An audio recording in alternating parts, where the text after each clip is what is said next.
A la 1 de la madrugada, mi hija se desplomó en la puerta. Tenía los ojos amoratados y los labios partidos. Sollozando me confesó: mi esposo me golpeó por su amante. Yo la sostuve en silencio, la ayudé a entrar en casa y sin decir palabra, me puse mi uniforme militar. Listo, cargué las balas, luego marqué el número de mi abogado. Empieza el plan, ahora. Me alegra que estés aquí. Si estás viendo este video, dale like, suscríbete al canal y cuéntame en los comentarios desde dónde escuchas mi historia de venganza. Quiero saber hasta dónde ha llegado. Acababa de apagar la tele y me dejé caer en el sofá, con los ojos entrecerrados después de un turno largo y agotador. Ser policía en este pueblo no siempre era de vida o muerte, pero ese día me había tocado separar una pelea en la cantina Los Portales y luego escribir el informe hasta la madrugada.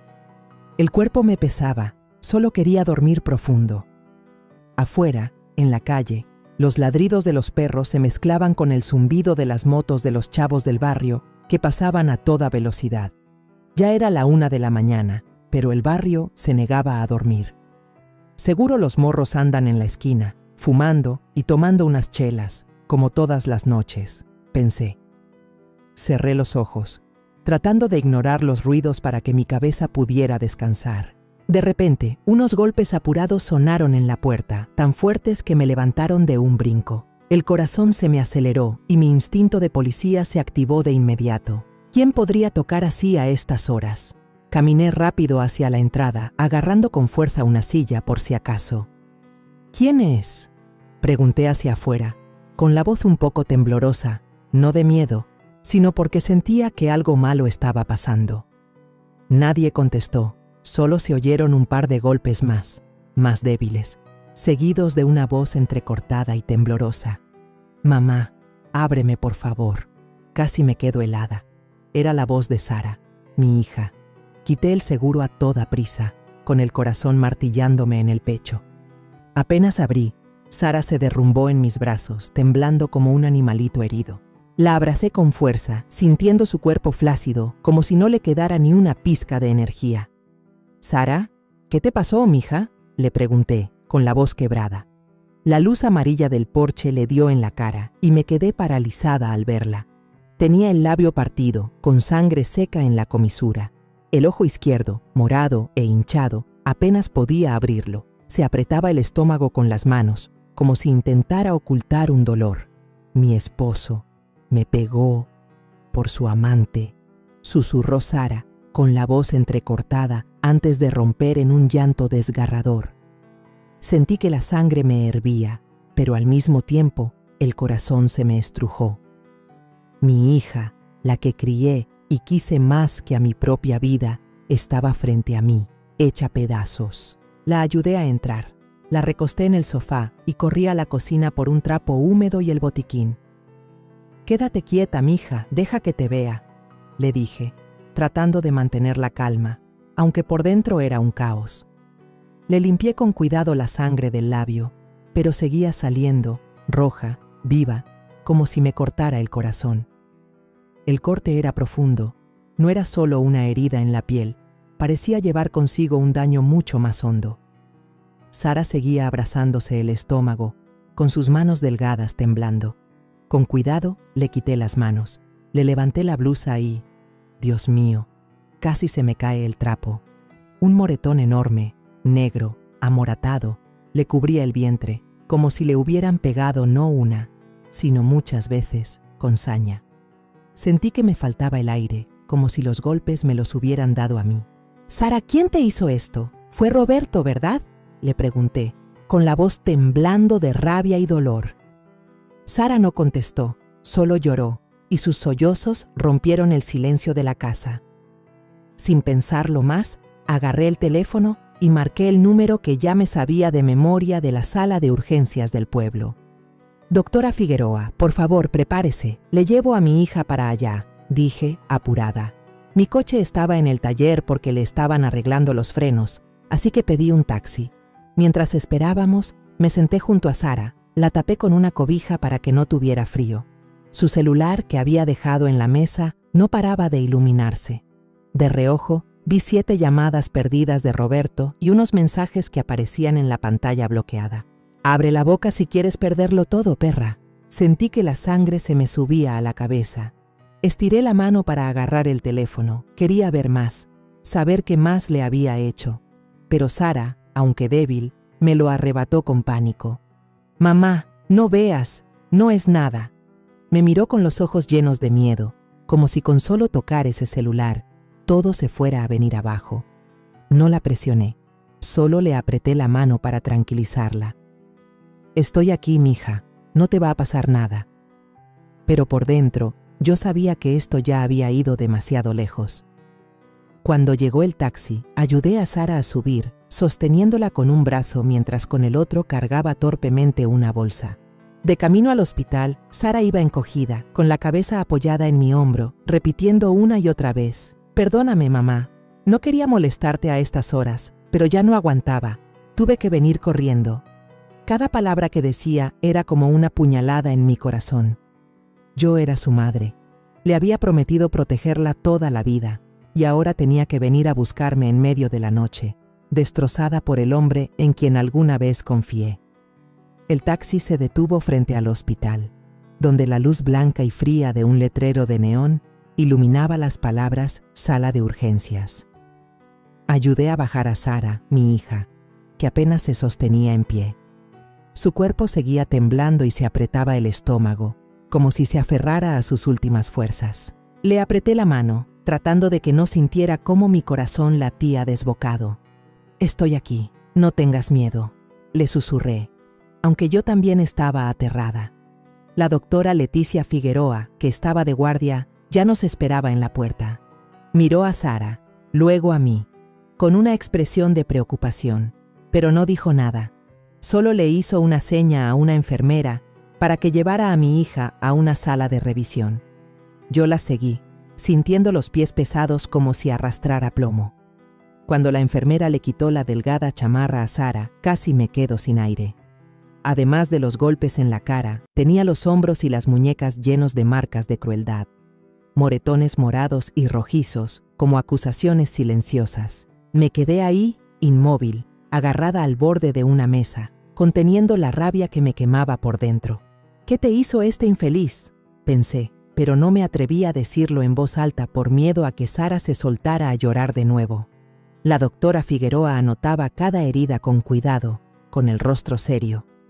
«Necesitamos hacerle una radiografía para ver si no tiene alguna costilla fisurada», dijo, con voz grave pero firme. Asentí sin decir nada, solo miraba a Sara acostada, con los ojos cerrados como si quisiera escapar de la realidad. Mientras esperaba los resultados, bajé a recepción a firmar los papeles del tratamiento por ella y a pagar un adelanto. Mi celular no dejaba de vibrar. Un número desconocido aparecía en la pantalla. Lo reconocí de inmediato. Si alguien llamaba a esas horas, justo después de que Sara llegara a mi casa, solo podía ser Roberto. La rabia me subió a la cabeza y colgué, sin siquiera contestar. No merecía hablar conmigo, no después de lo que había hecho. Cuando volví a la sala, Sara se había quedado medio dormida, seguramente por el agotamiento. Le subí la cobija, con las manos todavía temblorosas. Al ver su rostro, recordé a la Sara de antes, la niña risueña que corría detrás de mí en el patio, gritando: «Mamá, mírame». Ahora esa sonrisa había desaparecido, reemplazada por heridas y miedo. Me senté junto a la cama, viéndola dormir, con el corazón hecho pedazos. Yo era su madre, le había prometido protegerla y la había dejado caer en manos de un tipo como Roberto. Me culpé a mí misma, pero al mismo tiempo, una llama de determinación empezó a arder dentro de mí. No podía permitir que mi hija siguiera sufriendo. Nunca más. Después de que le pusieron suero y se estabilizó, me llevé a Sara a casa. Le preparé un vaso de leche caliente, se lo dejé junto a la cama y cerré la puerta despacio, asegurándome de que estuviera dormida. Estaba casi amaneciendo, una luz tenue se colaba por la ventana.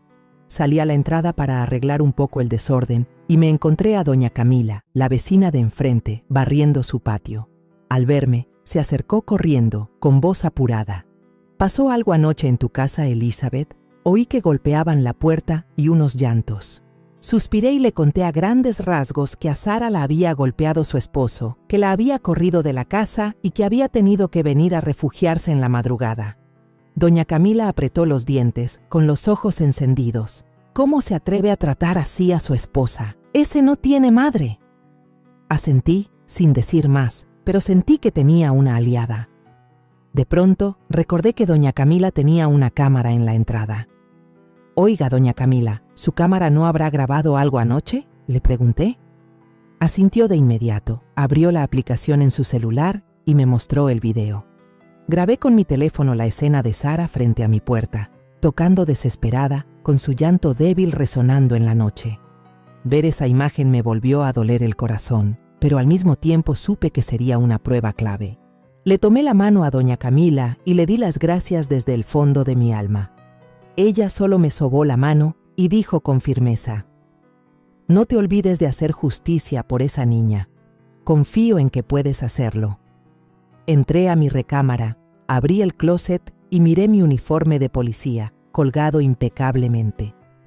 La camisa azul, los pantalones caqui, el cinturón y la funda de la pistola, todo parecía estar esperándome. Tomé cada prenda, sintiendo la tela áspera bajo mis dedos. En silencio, me cambié, abotonando cada botón, ajustando el cinturón. Cada movimiento era como un juramento. No solo era la madre de Sara, también era policía, y usaría todo lo que tenía para protegerla. Cuando terminé, tomé el teléfono y le marqué a Jaime Elizondo, el abogado de la familia. Su voz sonaba adormilada del otro lado. «¿Bueno?» Fui breve. «Jaime, arranca el plan, ahora mismo». Se quedó en silencio un momento y luego preguntó: «Elizabeth, ¿estás segura?» Respondí sin dudarlo un segundo: «Completamente. Prepárate». Colgué y fui a la sala. Saqué mi cámara digital de un cajón. Me acerqué a la cama donde dormía Sara, le quité la cobija con cuidado y empecé a fotografiar cada una de sus heridas: el labio partido, el ojo morado, el moretón en el estómago. Cada vez que disparaba el flash, sentía que no solo estaba documentando las heridas físicas, sino también el daño profundo en su alma. Cuando terminé, me senté en la mesa del comedor y extendí todos los papeles y la memoria USB con el video de la casa de doña Camila. Conecté la memoria a mi laptop y respaldé todo con cuidado. Sentada ahí, viendo la pantalla iluminarse, supe que a partir de ese momento no había vuelta atrás. Había entrado en una guerra, no solo por Sara, sino por la justicia que había jurado defender. Para cuando terminé de respaldar el video de la cámara de doña Camila, el reloj marcaba las 8 de la mañana. Sara seguía profundamente dormida en la cama, con la cara hinchada y los labios secos y partidos, como si ni en sueños pudiera escapar del dolor. Entré en silencio a la cocina y preparé un plato de sopa de pollo. El olor a cebolla y hierbas llenó el aire. Le llevé la charola a la cama y la desperté con cuidado. Abrió los ojos con la mirada cansada y se sorprendió al verme ahí, vestida con el uniforme de policía. «Mamá», murmuró y luego negó con la cabeza. «No tengo hambre». Me senté a su lado, tratando de que mi voz sonara lo más suave posible. «Para estar fuerte y seguir adelante, tienes que comer». Sara me miró, con los ojos llorosos, y a regañadientes tomó la cuchara, tragando a duras penas. Verla así me apretaba el corazón. Hacía apenas unos años, Sara era una muchacha radiante, siempre sonriendo, llenando la casa de alegría. Ahora estaba ahí, destrozada, como una sombra de sí misma. Decidí llevarla de nuevo al hospital para otra revisión. El moretón del estómago no me dejaba tranquila. La doctora Leticia Figueroa nos recibió en urgencias, con el rostro serio pero sin decir mucho. Pidió una tomografía para asegurarse de que no hubiera una hemorragia interna. Mientras esperábamos los resultados, me senté en la sala de espera, saqué mi laptop y conecté la memoria USB. El video apareció en la pantalla. A la 1:02 de la madrugada, Sara estaba frente a mi puerta, tocando desesperada, con su llanto ahogado resonando a través del micrófono. Ver esa imagen me volvió a doler el corazón, como si estuviera reviviendo esa noche. Copié el video a un disco duro externo, lo protegí con contraseña, cuidando cada detalle. Sabía que lo que estaba haciendo no era solo para proteger a Sara, sino para construir un muro de pruebas contra Roberto. Justo en ese momento, el celular de Sara sonó. En la pantalla se leía Roberto Méndez. Sentí que el corazón se me paraba. Agarré el teléfono antes de que Sara pudiera reaccionar y lo apagué de inmediato. Sara me miró aterrada. «Mamá, si se entera de que hablé, no me va a dejar en paz». Su voz temblaba, como si el simple hecho de mencionar su nombre la hundiera en la oscuridad. Le apreté la mano con fuerza, intentando calmarla. «Estoy aquí, mija. No te va a pasar nada». Pero no dije más. Solo miré el reloj en silencio. Eran casi las 10 de la mañana. Le quité el chip al celular de Sara y le puse otro que ya tenía preparado. No quería que la encontrara. No quería que tuviera la oportunidad de amenazarla de nuevo. Los resultados de la tomografía llegaron unos minutos después, confirmando que Sara tenía varias contusiones graves en los tejidos blandos, pero por suerte ninguna hemorragia interna. Solté el aire, pero el alivio fue momentáneo. Las heridas del cuerpo de Sara sanarían, pero las de su alma, yo sabía, necesitarían mucho más tiempo. La llevé a casa y le llamé a Jaime Elizondo, el abogado. «Tengo el historial médico y el video de la cámara de la vecina», le dije sin rodeos. Me citó en su oficina por la tarde para reunir las pruebas. Mientras tanto, doña Camila pasó a vernos con una olla de caldo de pollo todavía caliente. «Esto es para que Sara agarre fuerzas», dijo, con su voz cálida. «Si necesitas una testigo, cuenta conmigo». La miré sintiendo su apoyo sincero y mi corazón se sintió un poco más fuerte. Por la tarde, Sara intentaba descansar, pero se despertaba sobresaltada por las pesadillas.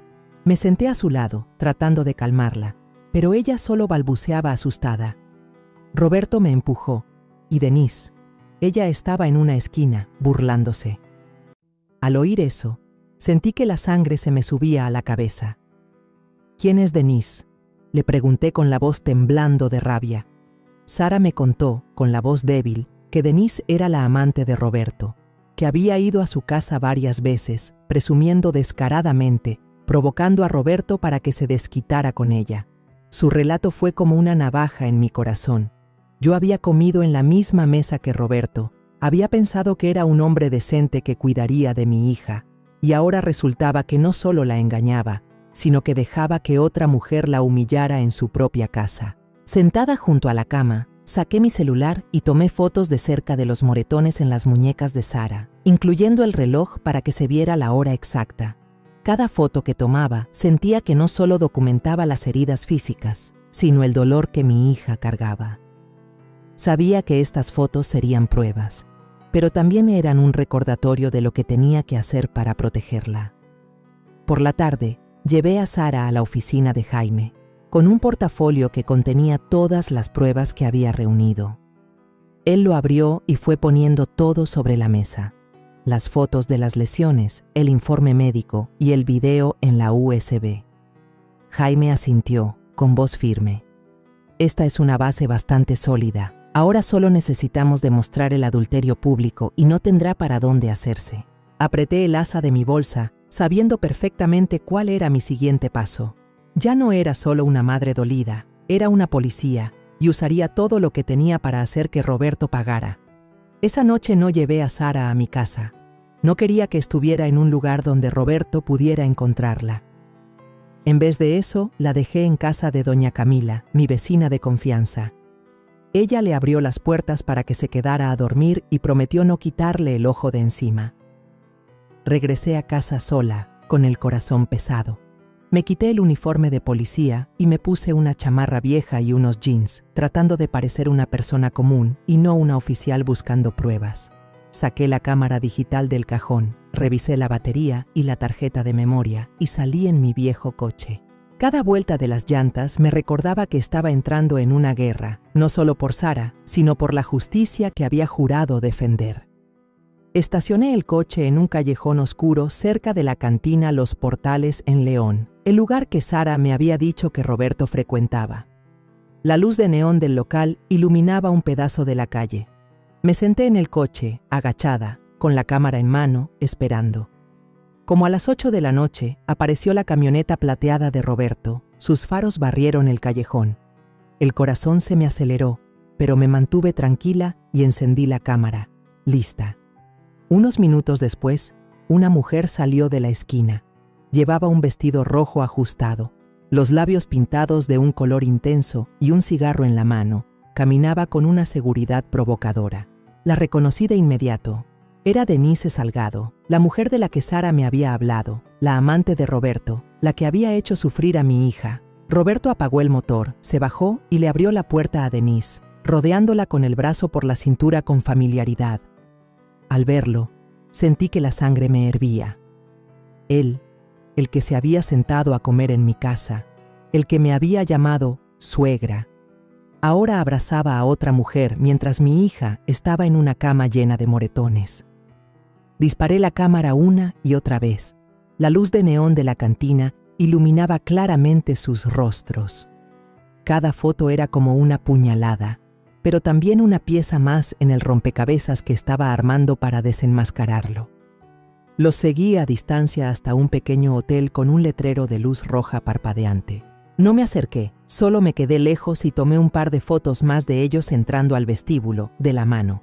Luego, rodeé hasta el estacionamiento y le tomé una foto a la placa de la camioneta de Roberto, asegurándome de que un reloj digital cercano mostrara la hora. Cada foto era una bala, y sabía que tenía en mis manos lo que lo dejaría sin escapatoria. Al llegar a casa, abrí la laptop y pasé todas las fotos a una carpeta especial, protegida con contraseña. Le llamé a Jaime, el abogado, con una determinación que no pude ocultar. Ya tengo las fotos de su infidelidad, se les ve la cara, se ve la placa del coche. Jaime respondió con voz firme. Excelente, Elizabeth. Guárdalas bien, que no se entere de que las tienes. Asentí, aunque no podía verme, sintiéndome un poco más aliviada al saber que estaba un paso más cerca de la justicia. Justo en ese momento, mi celular vibró. Era Sara, llamando desde el número de doña Camila. Su voz sonaba angustiada. Mamá, le acaba de llamar a una amiga mía para preguntarle dónde estoy. Como ella le dijo que no sabía, la amenazó también a ella. Tengo mucho miedo. Al oír a Sara, sentí que el corazón se me encogía. Mi hija, aunque ya había escapado de Roberto, seguía atormentada por sus amenazas. La tranquilicé. Tú tranquila, quédate en casa de doña Camila. Yo lo tengo vigilado.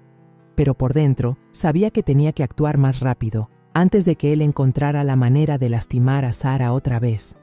Me comuniqué de inmediato con el comandante Rosales, un colega de confianza en la comandancia. Le presenté todas las pruebas que había reunido, el video de doña Camila, el historial médico de Sara y las fotos de la infidelidad. Necesito que mandes una patrulla a vigilar el barrio, sobre todo la casa de doña Camila, le dije con voz dura. Rosales aceptó sin dudar, pero no sin antes advertirme. Elizabeth, lo que estás haciendo es muy peligroso, pero si tienes las pruebas suficientes, estoy seguro de que ganarás. Le di las gracias y le entregué una copia de las fotos de la infidelidad, por si algo me pasaba. Esa noche no pude pegar un ojo. Me quedé sentada en la mesa del comedor, organizando todos los datos en expedientes, pruebas de las lesiones, el video de la cámara y las fotos de la infidelidad. Cada expediente era como una acusación, un paso más para sacar a Roberto a la luz. Pero en mi corazón no podía quitarme el dolor. Alguna vez lo había considerado como un hijo, había creído que protegería a Sara, y ahora no solo la había traicionado, sino que se había atrevido a levantarle la mano, a amenazarla, todo por otra mujer. Ese dolor, como un corte profundo, me hería cada vez que pensaba en los moretones de Sara. A la mañana siguiente, llevé a Sara con Anaís Quiroga, una psicóloga que Jaime nos había recomendado. Sara necesitaba ayuda para superar el trauma de los días de maltrato. Me quedé en la sala de espera, con el corazón encogido. Ver a mi hija entrar al consultorio, caminando lento, con los hombros caídos, fue como si me pusieran una piedra en el pecho. Yo, que me creía una madre fuerte, una policía dura, no había podido protegerla del hombre en quien confié. Ese dolor, como un corte profundo, me hería cada vez que recordaba la cara de Sara llena de moretones. Mientras estaba sentada ahí, mi teléfono vibró. Era Ramiro Alcázar, el encargado del registro público de la propiedad, a quien conocía de algunos trámites anteriores. Su voz sonaba grave y un poco apurada. Señora Arriaga, no es prudente hablar mucho por teléfono, pero acabo de ver su nombre y el de su hija en un expediente de traspaso de un terreno. Hay algo raro. Si tiene tiempo, debería darse una vuelta. Fruncí el ceño, sin entender de qué hablaba. Sara y yo no habíamos hecho ningún trámite de traspaso, pero un mal presentimiento me hizo levantarme de inmediato. Le dije a Anaís que volvería por Sara más tarde. Cuando llegué al registro público, Ramiro me hizo una seña para que entrara a su oficina. Abrió un expediente, con el ceño fruncido. Aquí hay algo extraño. Este terreno fue transferido a nombre de una tal Denise Salgado la semana pasada, pero como no me llamó para confirmar, se me hizo raro. Me quedé helada, sentí que se me paraba la sangre. «No puede ser», exclamé, con la voz entrecortada. «Sara y yo nunca hemos firmado nada». Ramiro negó con la cabeza y me acercó el expediente. «Las firmas están aquí, con su nombre y el de su hija, y el trámite ya está archivado». Tomé el papel y vi unas firmas temblorosas, que no se parecían en nada a las nuestras. Pregunté de inmediato: «¿Quién vino a entregar estos papeles?». Ramiro respondió en voz baja: «El empleado me dijo que fue su yerno, Roberto. Dijo que usted le había encargado el trámite porque andaba ocupada». Al oír eso, sentí que la sangre me hervía en la cabeza. Roberto no solo había golpeado a Sara, no solo la había engañado, sino que se había atrevido a falsificar nuestras firmas para robarse el terreno, la herencia de mi padre, lo que mi familia había cuidado por años. Traté de mantener la calma y le pedí a Ramiro una fotocopia del expediente. Él suspiró. Seguramente alguien de aquí adentro le ayudó con el trámite. Antes de irme, me susurró: «Elizabeth, esto es peligroso. Tenga cuidado que no se sepa en la oficina que yo le dije». Asentí, le di las gracias y le prometí que no lo delataría. Pero por dentro sentía que caminaba sobre espinas. Roberto no era solo un hombre violento, era un manipulador, dispuesto a todo para salirse con la suya. Por la tarde, pasé a recoger a Sara de su terapia. Se veía cansada, pero su mirada ya no era de pánico. La llevé directamente a la oficina del abogado Jaime, con la fotocopia de los papeles falsos. Jaime los revisó con cuidado, golpeando la mesa con los dedos, y dijo con firmeza: «Este es el tiro de gracia. Ahora también tenemos pruebas de fraude, suficiente para que no tenga escapatoria». Sara, sentada a mi lado, escuchaba en silencio, pero sus ojos se llenaron de lágrimas. «Mamá, se atrevió a falsificar las firmas para robarse el terreno del abuelo», dijo con voz temblorosa, entre dolida e indignada. Le tomé la mano y se la apreté, tratando de darle un poco de fuerza. Pero yo también luchaba contra mi propio dolor. Ese terreno no era solo una propiedad, era un recuerdo, era el sudor de mi padre, algo que nuestra familia había cuidado por generaciones, y Roberto se había atrevido a pisotearlo todo, solo por su ambición y su traición. Esa noche me reuní con el comandante Rosales y le entregué la copia de los papeles falsos. Él asintió con la mirada seria. «Sus pruebas son muy sólidas. Le aseguro que no se va a escapar». Le di las gracias, pero seguía con un peso en el corazón. Al llegar a casa, guardé todos los documentos bajo llave en la pequeña caja fuerte de mi recámara. El reloj marcaba casi la medianoche, pero no tenía nada de sueño. Me quedé sentada en la oscuridad, pensando en Roberto, en lo que le había hecho a Sara, a nuestra familia. Ese dolor, como un fuego lento, me quemaba y me impulsaba a la vez. Sabía que había llegado el momento de enfrentarlo directamente, no había otra opción. El sábado por la mañana dejé a Sara en casa de doña Camila, el lugar más seguro para ella en ese momento. El comandante Rosales había puesto a alguien a vigilar afuera, y yo sabía que estaría protegida, pero mi corazón no estaba tranquilo. Me puse ropa de civil, una chamarra vieja y unos jeans, pero escondí en mi bolsa un expediente con las pruebas que había preparado cuidadosamente. Las fotos de las lesiones de Sara, el video de la cámara de la vecina, el informe del hospital y la fotocopia de los papeles falsos del terreno. Conduje mi viejo coche hasta la casa de empeño de Roberto, el lugar donde hacía sus negocios y presumía su poder en el pueblo. Cada vuelta de las llantas me recordaba que esto no era un simple viaje, sino una confrontación inevitable. La casa de empeño estaba abierta, un olor a aceite de máquina y cigarro me golpeó en la cara. Dos de los secuaces de Roberto estaban acomodando cosas en los estantes y me miraron de reojo cuando entré. Uno de ellos sonrió con burla. «Miren, llegó la suegra». Los ignoré y caminé directo a la oficina del fondo, donde Roberto estaba sentado contando dinero con fajos de pesos apilados sobre un escritorio de madera. Levantó la cabeza y esbozó una sonrisa falsa. «¿Qué pasó, suegra policía? ¿Tan desocupada anda que tiene tiempo de visitar al yerno?». Su voz estaba cargada de sarcasmo, pero no le hice caso. No había ido a discutir ni a platicar. Puse el expediente sobre el escritorio. Cada página era como una acusación. Las fotos de los moretones de Sara, el video de la cámara de doña Camila con el llanto de mi hija en la madrugada, el informe del hospital detallando sus lesiones y la fotocopia de los papeles falsos que se había atrevido a firmar por mí y por Sara. Roberto les echó un vistazo. Su rostro cambió por un instante, pero rápidamente recuperó su aire de confianza, ocultándolo con una sonrisa de desprecio. «¿Y qué con estos papelitos? Tengo mejores abogados que usted». Lo miré a los ojos, con voz fría.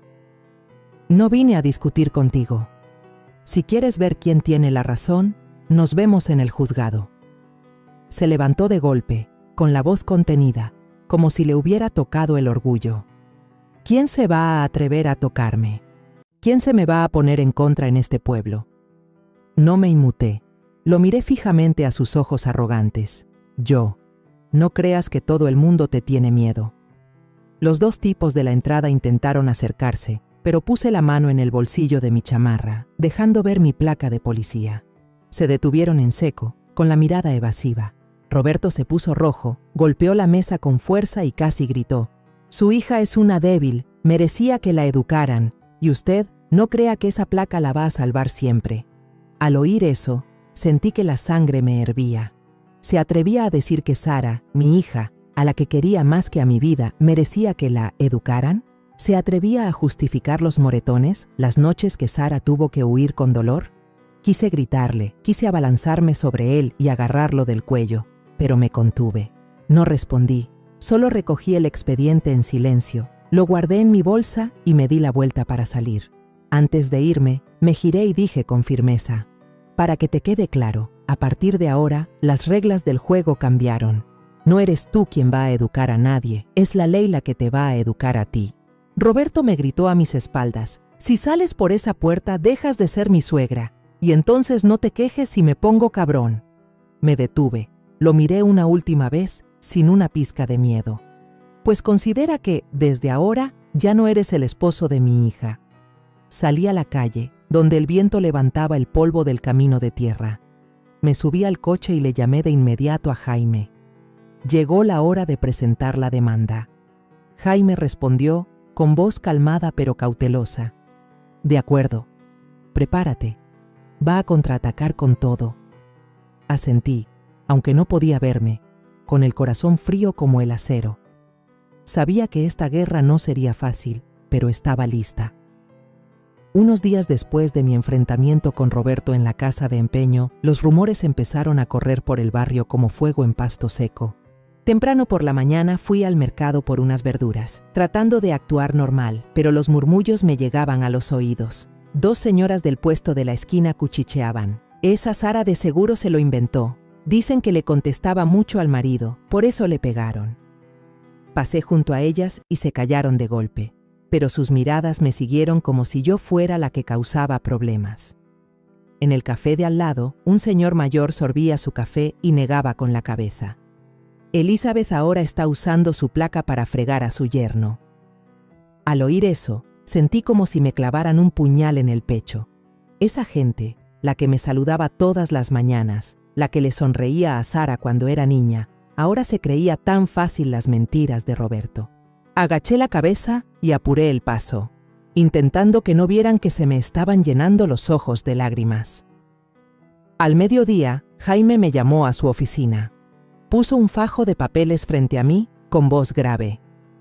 Roberto acaba de contratar a Héctor Valdivia, un abogado de la Ciudad de México. Presentó una contrademanda. Dice que Sara inventó todo para extorsionarlo y que tú estás abusando de tu autoridad como policía. Tomé la demanda. Vi la firma de Valdivia en tinta azul, todavía fresca. Las palabras en el papel eran como acusaciones directas contra Sara y contra mí, como si nosotras fuéramos las malas, las que intentábamos arruinarle la vida a Roberto. Sara, sentada a mi lado, se puso pálida y dijo con voz temblorosa: «Mamá, me quiere hacer pasar por una mentirosa». Al verla, sentí que el corazón se me estrujaba. Sara, mi dulce hija, ahora tenía que soportar no solo los moretones en su cuerpo, sino también las calumnias del hombre que alguna vez amó. Le tomé la mano y se la apreté, tratando de darle un poco de fuerza, pero por dentro sentía un dolor indescriptible. Había pensado que este pueblo, donde nací y crecí, estaría de nuestro lado, pero ahora parecía que el mundo entero nos daba la espalda. Por la tarde, llevé a Sara a casa de doña Camila. Al pasar por un callejón, vi a los 2 secuaces de Roberto parados, fumando, mirándonos fijamente. Uno de ellos levantó la barbilla y dijo con sarcasmo: «Con cuidado. Aquí la gente le cree más a Roberto que a usted». No contesté, solo apreté la mano de Sara y la metí a la casa. Pero esas palabras fueron como piedras lanzadas a mi corazón, haciéndome sentir más sola que nunca. Le llamé de inmediato a Rosales para informarle de la amenaza. Prometió reforzar las patrullas por la noche, pero su voz también sonaba preocupada. «Elizabeth, ten cuidado. Ese tipo está intentando todo para darle la vuelta a la situación». Asentí y le di las gracias, pero por dentro sabía que caminaba por un sendero muy peligroso. Esa noche fui a la tiendita de la esquina a comprar algo de comer. La dueña, una conocida de años, me llevó a un rincón y me susurró: «Elizabeth, ten cuidado. La gente anda diciendo por todos lados que inventaste todo para quitarle el terreno a tu yerno». Al oír eso, sentí un frío recorrer mi cuerpo. La gente que había sido mi vecina, con la que había compartido historias, ahora creía que yo era una intrigosa.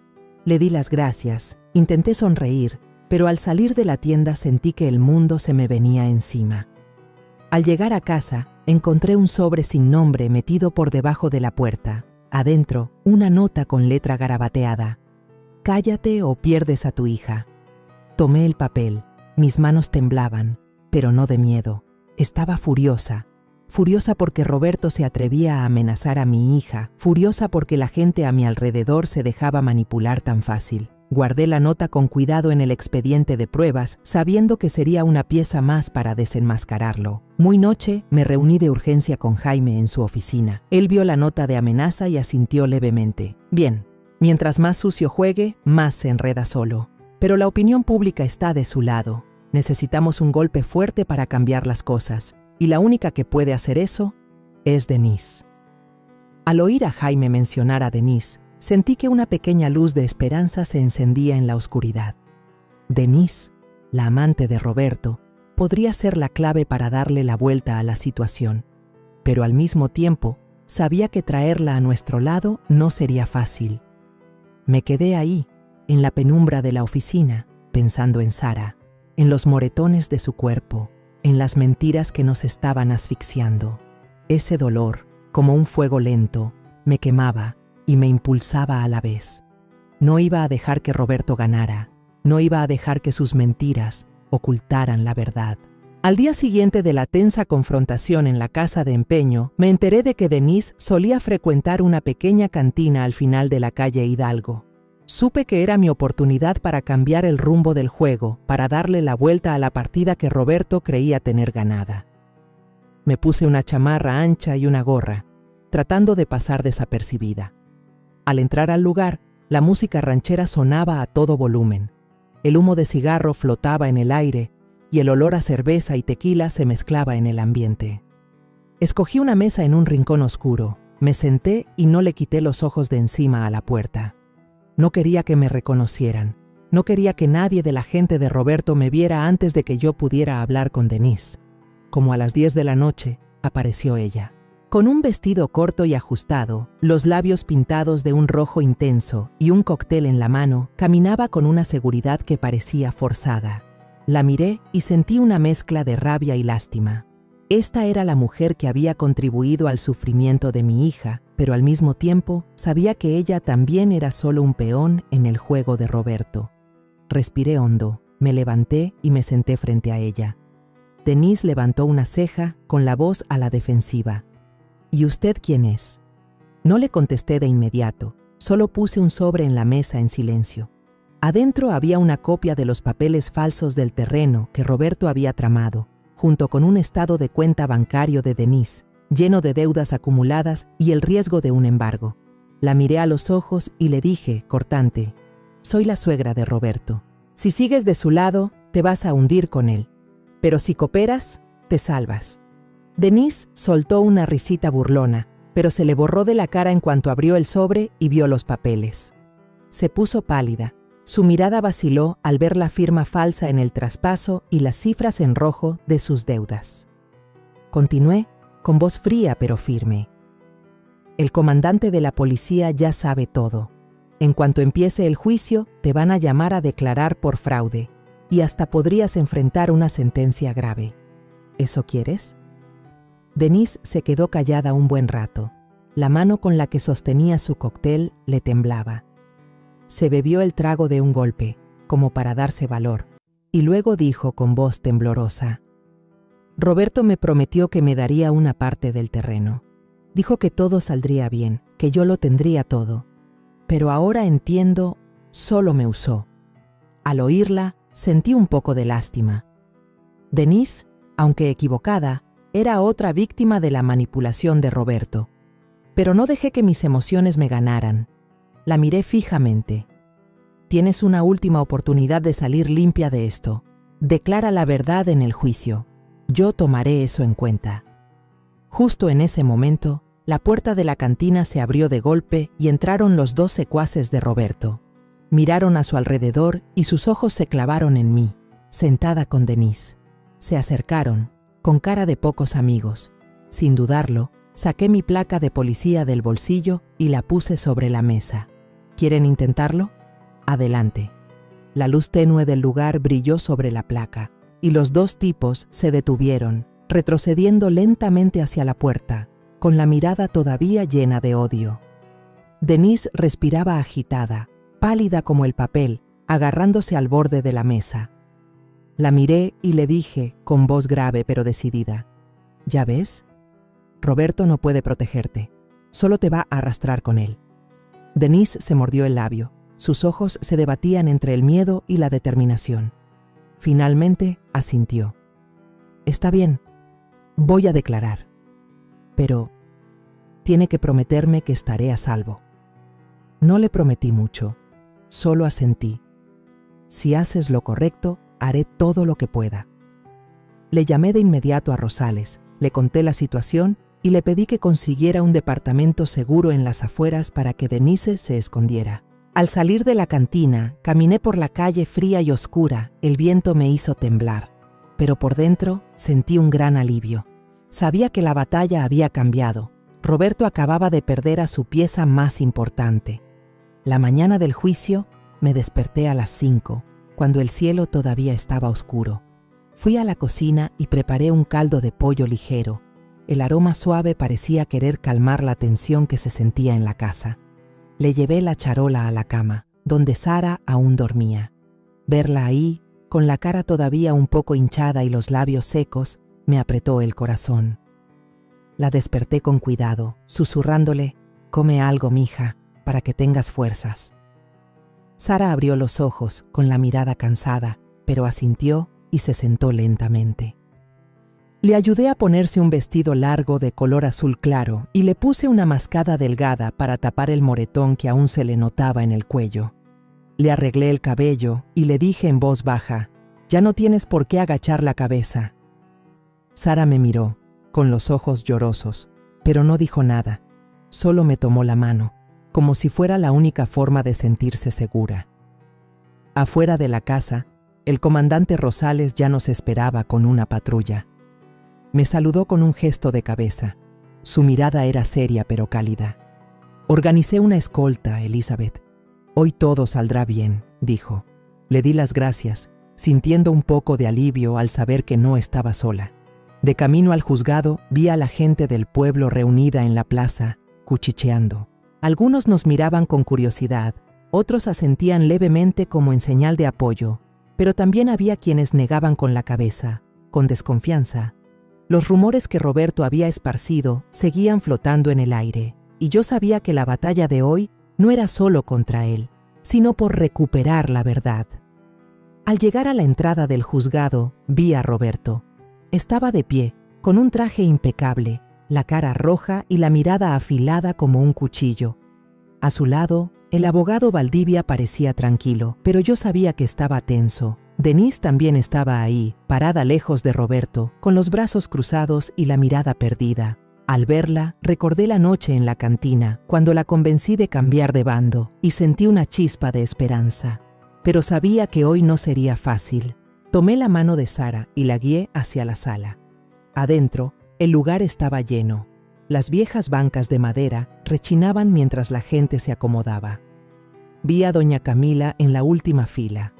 Me saludó con la cabeza para darme ánimos, como diciendo que siempre estaría ahí, apoyándonos. El juez Arturo Cervantes entró y toda la sala se puso de pie.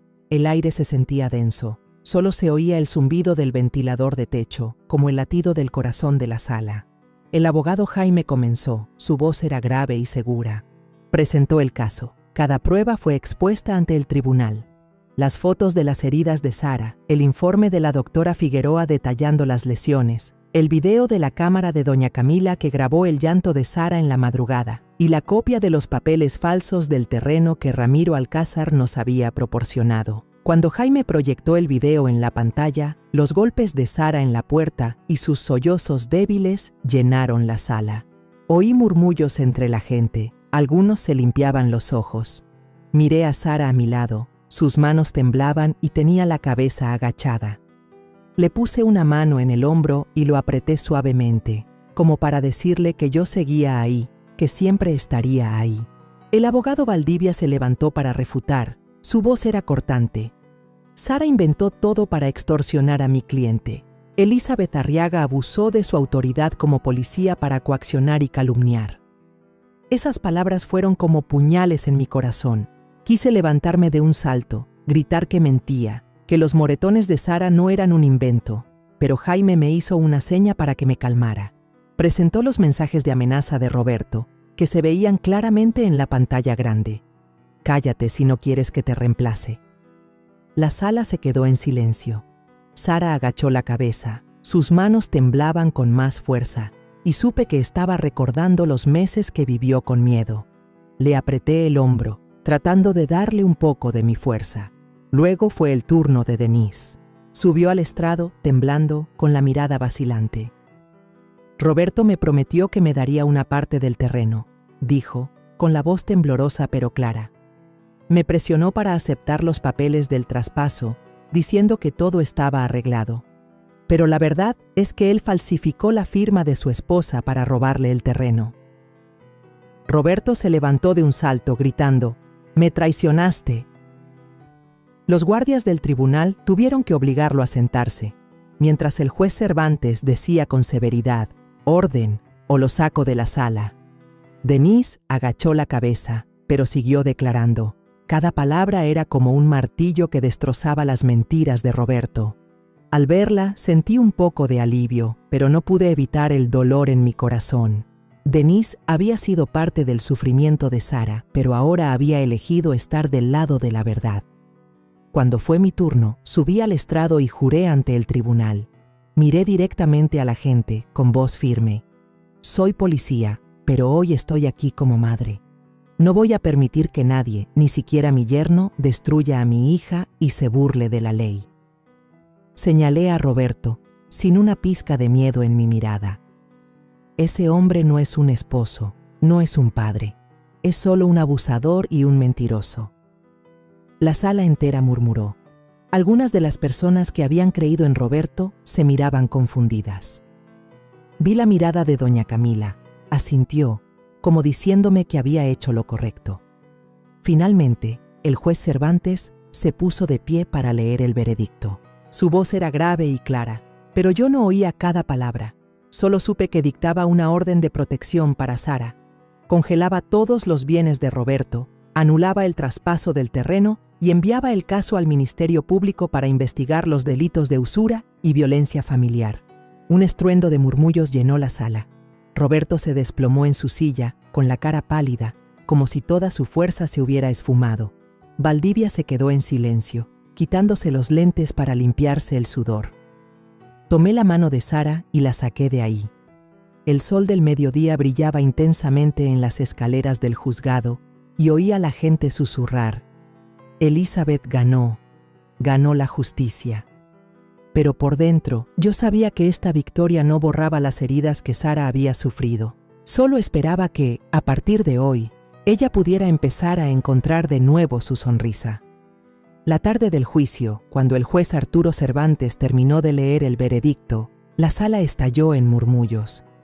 No escuché cada una de sus palabras, pero cuando vi a Roberto desplomarse en su silla, con el rostro pálido, supe que habíamos ganado. El fallo dictaba una orden de protección para Sara, congelaba los bienes de Roberto, anulaba el traspaso falso del terreno y enviaba el caso al Ministerio Público para investigar los delitos de violencia familiar y usura. Cuando tomé la mano de Sara y salimos del juzgado, el sol del mediodía brillaba en las escaleras y escuché a la gente susurrar: Elizabeth ganó la justicia. Pero por dentro no me sentía victoriosa. Solo sentía alivio, como si me hubiera quitado un peso de encima, pero el dolor seguía ahí, como una cicatriz que nunca sanaría del todo. Esa misma tarde, la policía fue a la casa de empeño de Roberto para arrestarlo. La gente se amontonó en la calle para ver. Algunos le chiflaban, otros le gritaban insultos a la cara. Yo no estuve ahí, pero a la mañana siguiente, cuando el periódico local publicó una foto de Roberto con ropa de reo y las manos esposadas, bajo el titular «Dueño de casa de empeño arrestado por violencia y fraude de tierras», sentí algo extraño. No era alegría, era una especie de liberación. Él, que se había sentado a comer en mi mesa, que me había llamado suegra, ahora estaba pagando por lo que había hecho. Pero esa sensación fue reemplazada rápidamente por la tristeza. Yo había confiado en él, había pensado que cuidaría de Sara. El dolor de ser traicionada por alguien de la familia, como un fuego lento, todavía me quemaba por dentro. Denise desapareció del pueblo a los pocos días del juicio. Se rumoreaba que se había ido a Monterrey a buscar trabajo, a empezar de cero. No la culpé. Había sido parte del dolor de Sara, pero al final había elegido la verdad. Los dos secuaces de Roberto, los que se hacían llamar los chamucos, también fueron arrestados por amenazar a testigos. El barrio de repente se sintió más tranquilo. Ya no había miradas de odio ni amenazas silenciosas. Pero yo sabía que las heridas que Roberto había dejado en Sara y en mí no desaparecerían tan fácilmente. Sara se mudó a vivir conmigo de forma permanente. Los primeros días apenas podía dormir. Se despertaba sobresaltada cada noche, sudando, gritando: «¡Mamá, ahí viene!».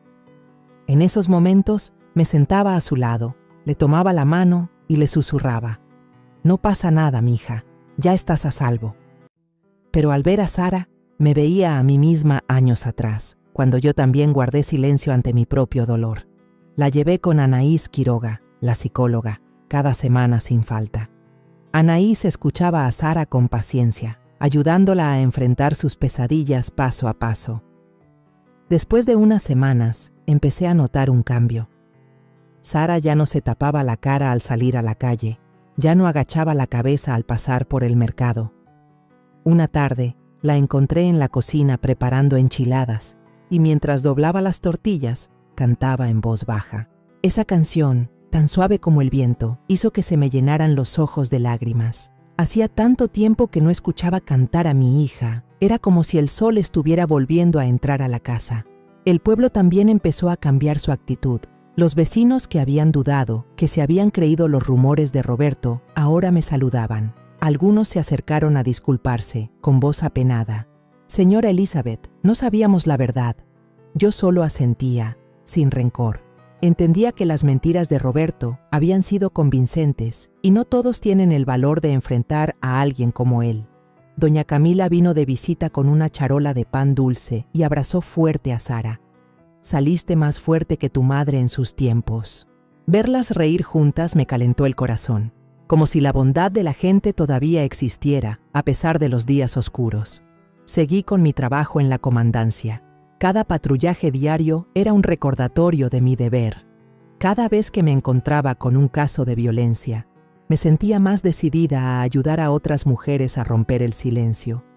Una vez encontré a una muchacha llorando afuera de la estación, con los ojos rojos, abrazada a su bolsa.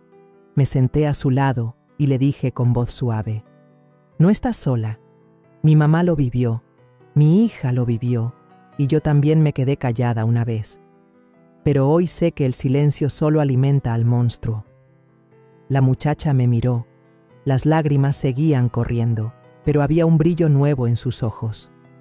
Sabía que no podía borrar su dolor, pero al menos podía mostrarle que había alguien dispuesto a escuchar.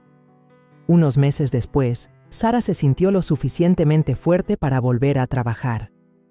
Consiguió un puesto en una oficina de contadores en el centro del pueblo.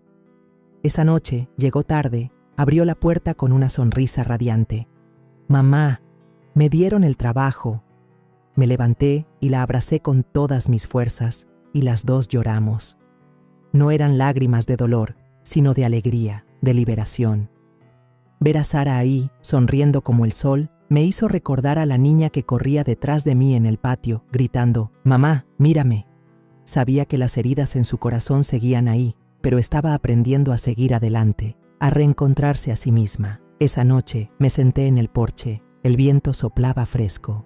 Recordé la noche en que Sara se derrumbó en mi puerta, con la cara llena de moretones, contándome con voz temblorosa lo que Roberto le había hecho. Recordé los meses de lucha, las noches sin dormir, los momentos en que pensé que me derrumbaría ante las mentiras y la desconfianza del pueblo entero. Pero luego miré la sonrisa de Sara de hoy y pensé: la justicia a veces tarda, pero cuando llega, te puede devolver el aliento, la risa y hasta el futuro. Le di un sorbo a mi café, ya frío, pero sentí una paz en mi corazón que no había sentido en mucho tiempo. Sara había vuelto, y yo, aunque cargaba con las cicatrices del pasado, había encontrado una razón para seguir luchando, no solo por mi hija, sino por todas las mujeres que necesitan que alguien se levante por ellas. La historia que contamos es ficticia, pero está basada en algunos hechos reales. Los nombres y lugares han sido cambiados para proteger la identidad de quienes estuvieron involucrados. No contamos esto para juzgar, sino con la esperanza de que alguien escuche y se detenga a pensar: ¿cuántas madres están sufriendo en silencio dentro de su propia casa? Siento verdadera curiosidad. Si fueras tú, en mi lugar, ¿qué harías? ¿Elegirías callar para mantener la paz o te atreverías a enfrentarlo todo para recuperar tu voz? Quiero saber lo que piensas, porque cada historia es una vela que puede iluminar el camino de alguien más. Dios siempre bendice, y yo creo firmemente que el valor nos lleva a días mejores. Mientras tanto, en la pantalla final te dejo 2 de las historias más queridas del canal. Te aseguro que te sorprenderán. Gracias por haberte quedado hasta aquí.